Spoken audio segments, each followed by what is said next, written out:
Good morning, friends. I am wondering how you are doing on this Friday after Easter.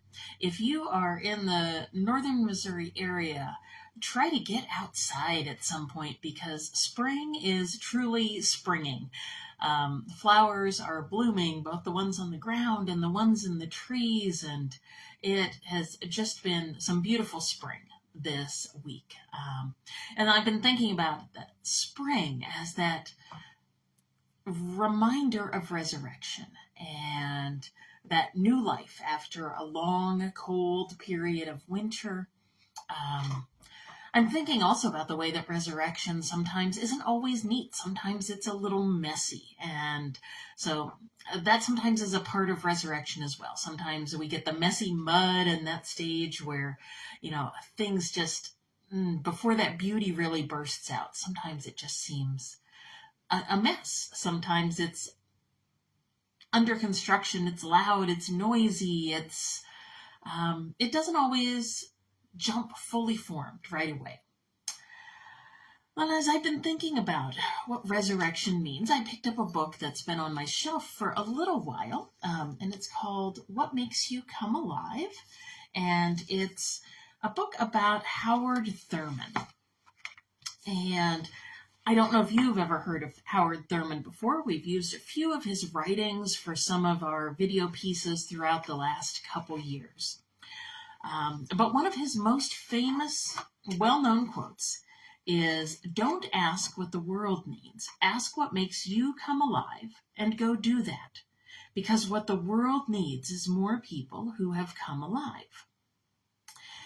And this was, Howard Thurman was a very spiritual man. He was also very involved in justice movements. He was Black, and at one point in his life, a mentor actually advised him and said, his mentor said, "Howard, just focus on the spiritual stuff. Don't think about these social movements because those come and go, but the spiritual things are what will last." But for Howard Thurman, that didn't sit right.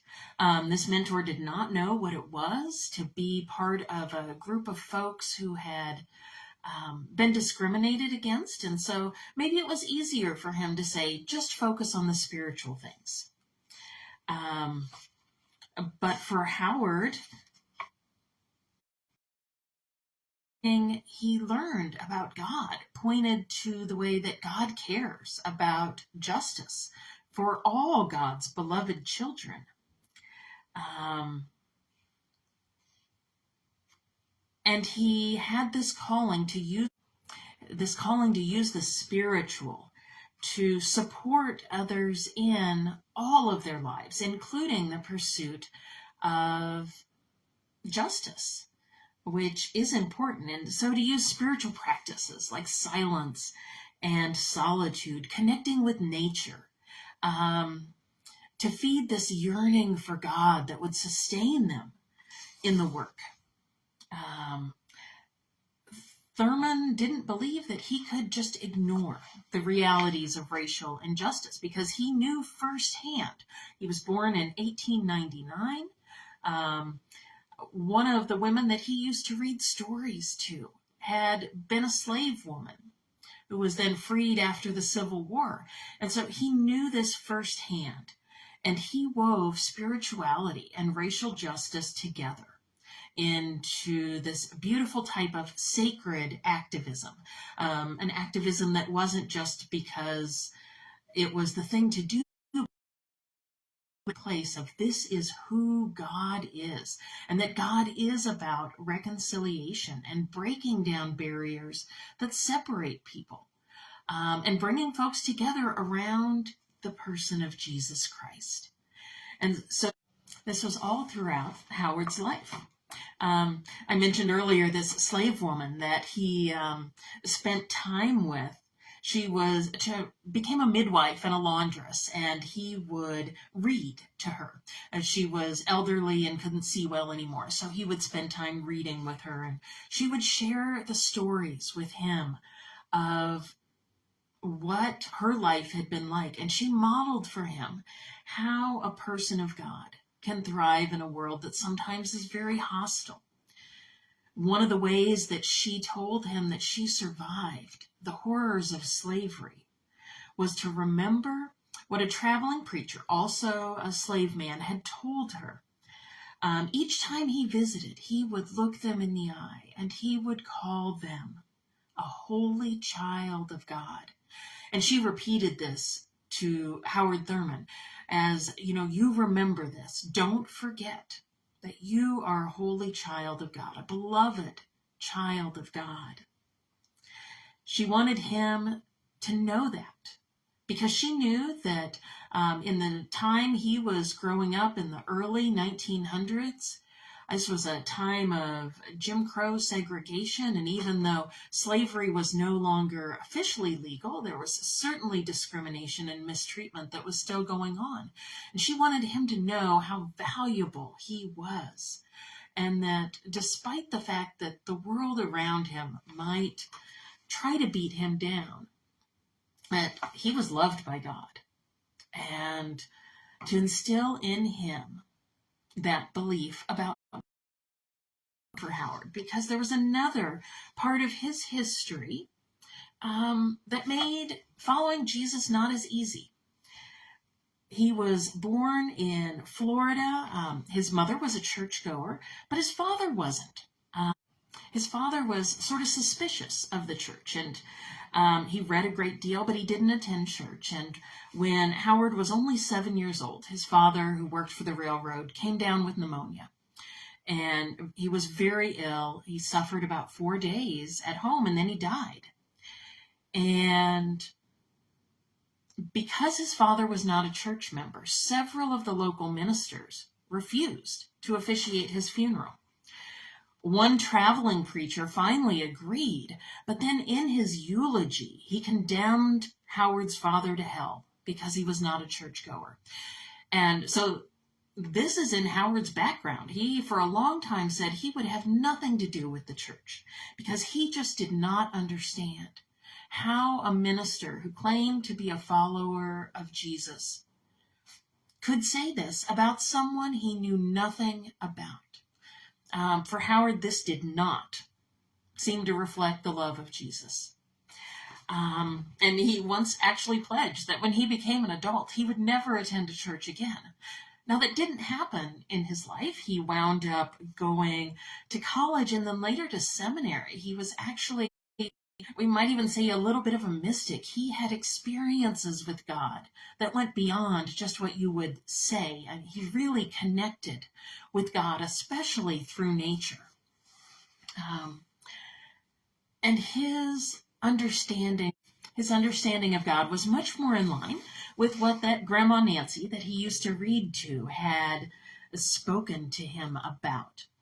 And Howard observed an aliveness in all things, all living things, despite their physical appearance. During the stark winters, when the dead leaves cling to the branches and all the flowers die back, he would point out that life is still at work underground. And then when spring arrives and those buds burst through and the leaves burst out, he would connect that with our spirits being stirred and awakened.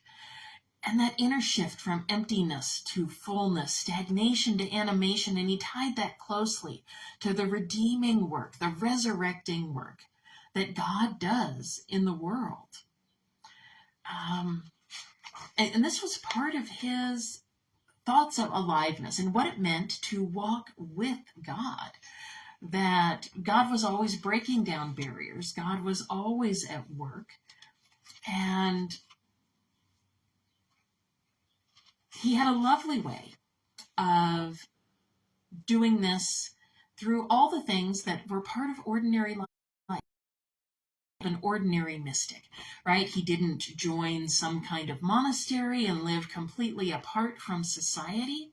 He lived all of this out just in the course of daily life as, in many ways, just an everyday person who went through griefs and heartaches and frustrations. And so over these next weeks, I think we'll look a little bit at some of the things that Howard Thurman wrote about and share some from him. He's not necessarily a well-known person within American Christianity, but he has a lot to say, and some of his experiences resonate deeply with some of the things that we deal with now in the 21st century. One of the things that I want to focus on today is he really insisted that we need a rich spiritual life to truly be alive. And rather than attempting to escape the world, that we kind of center down in the daily practices and connect to God through those. It might be as simple as connecting with nature. From where I'm sitting right now, I can see these beautiful yellow daffodils and little purple grape hyacinths, and there's a pink flowering magnolia in the neighbor's yard. There's some other white blooms on trees, and my apologies that my connection keeps going in and out here on my internet this morning. Howard Thurman spoke to our fragmentation and our spiritual hunger and our lack of connectedness and relatedness. Now, again, he's writing in the 1920s and 30s, not the 2020s, but these are part of our human condition. And so as we go into this week ahead, as we think about what it means to be Easter people, not just on Easter Sunday, but part of a resurrecting faith where God is always making things new, who is always breaking down walls and bringing us together and helping us see that each one of us is a holy child of God. What's feeding your spiritual hunger? What's bringing you joy in the middle of a world that sometimes has huge challenges to it? What are the things that make you become alive? Maybe this weekend you can spend a little time doing those. They don't have to be big things. They can be small things. You don't even have to leave your house to do them. But whatever they are, I hope you can feed your soul and be on